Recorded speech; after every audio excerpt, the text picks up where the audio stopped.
Le 29 mars 2021, le monde financier s'aperçoit que Crédit Suisse a perdu 15% de sa valeur et que la grande banque japonaise Nomura a également perdu dans les 15%. À l'origine de cette déroute boursière, un fonds spéculatif du nom d'Archegos qui n'a pas pu faire face à ses obligations.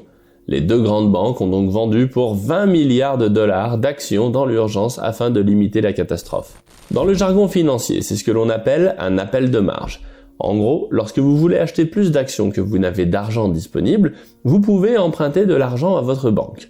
C'est cette position d'endettement que l'on appelle levier qui oblige la banque à vous demander des garanties pour être certaine que le client sera toujours en position de rembourser son prêt. Comme la valeur des actions bouge sur les marchés, le contrat de prêt entre la banque et le client prévoit toujours que la banque peut vendre instantanément les actions détenues par le client si à un moment il ne présente plus de garantie suffisante. Alors, comment expliquer que deux grandes banques à l'échelle mondiale soient en train d'essuyer des pertes sur une opération de cette sorte qui est toujours sécurisée en théorie? Quels sont les dégâts collatéraux d'une vente massive pour 20 milliards de dollars sur seulement quelques titres? Certains craignent même un moment Lehman, en souvenir de la faillite de la banque Lehman Brothers qui a enfoncé le dernier clou dans le démarrage de la crise des subprimes.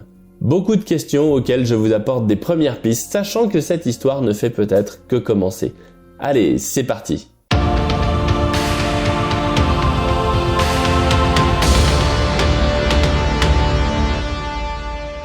Comment cette histoire a-t-elle démarré?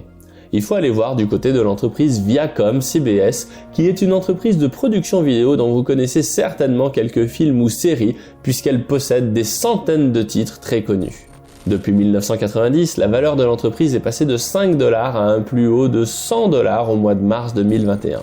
Pourtant, comme vous pouvez le voir, entre 2017 et mars 2020, le titre est en perte de vitesse car Viacom CBS n'a pas pris le tournant du streaming. Ses productions sont essentiellement diffusées via la télé. Les turbulences sur Viacom CBS correspondent à l'arrivée des géants comme Netflix. Prenant conscience que cette révolution du streaming ne sera pas contournable, Viacom CBS se lance dans un grand plan d'investissement pour adapter son entreprise à Internet. Peu après l'annonce du lancement d'une nouvelle plateforme en ligne, avec son catalogue gigantesque, l'action se redresse pour passer de 10 $ à son plus bas à 100 $ au plus haut le 19 mars 2021. Et là, conscient que le cours de l'action profite probablement d'une bulle sur ce secteur, la direction de Viacom CBS décide d'émettre pour 3 milliards de dollars de nouvelles actions à 85 $, ce qui est une façon très intelligente de faire profiter l'entreprise d'un apport de cash gigantesque sur le dos des spéculateurs. Forcément, le prix de l'action baisse, mais il ne baisse pas qu'un peu, il chute de moitié en une semaine. C'est monstrueux. Mais bon, au début, cela passe inaperçu car des analystes de grandes institutions ont émis des évaluations à environ 50 $ l'action. Donc pourquoi pas? Mais voilà, on apprend fin mars que d'autres actions se sont cassées la figure. Baidu et Tencent perdent mystérieusement 33% et 48% respectivement. Ces sociétés ont en commun un fonds d'investissement basé à Hong Kong, Archegos, qui se serait retrouvé en défaut sur un appel de marge. La société avait un fort levier à la hausse et lorsque Viacom CBS s'est retourné, il n'a apparemment pas été en mesure d'amener plus de cash pour maintenir ses positions. Après, je reste très flou là-dessus parce que la situation n'est encore pas très nette. Dans ce cas, comme c'est prévu dans de telles situations, la banque procède à la vente des titres afin de couvrir son risque. Donc, jusque-là, on comprend pourquoi des actions qui n'ont pas apparemment de rapport entre elles se mettent à chuter. Par contre, ce que l'on a du mal à comprendre, ce sont les avertissements sur résultats émis par le Crédit Suisse et la banque Nomura. Nomura annonce que la totalité de ses profits du second semestre seront probablement perdus dans l'opération et Crédit Suisse annonce une perte élevée. Il se rumeur que le montant serait d'environ 3 à 4 milliards de dollars, soit 1 à 2 ans de bénéfices de la société. Le coup porté est sévère.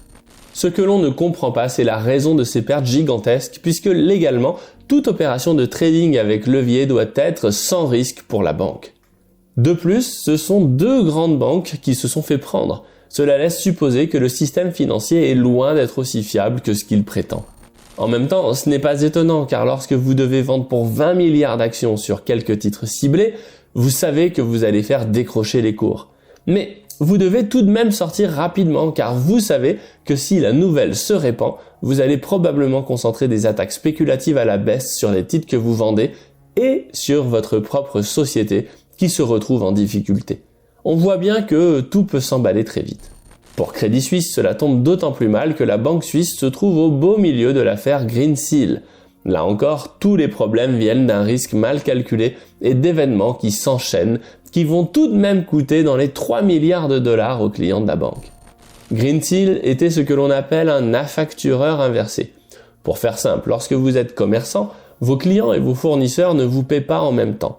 Donc, si vos clients vous doivent l'argent de vos ventes 30 jours après que vous deviez payer vos fournisseurs, vous avez un problème de trésorerie temporaire. Dans ce cas, vous pouvez aller voir un affactureur qui va vous acheter des titres de créance que vos clients vous doivent. Si votre client vous doit $100, vous vendez la créance $95 à l'affactureur, ce qui vous permet de payer vos fournisseurs.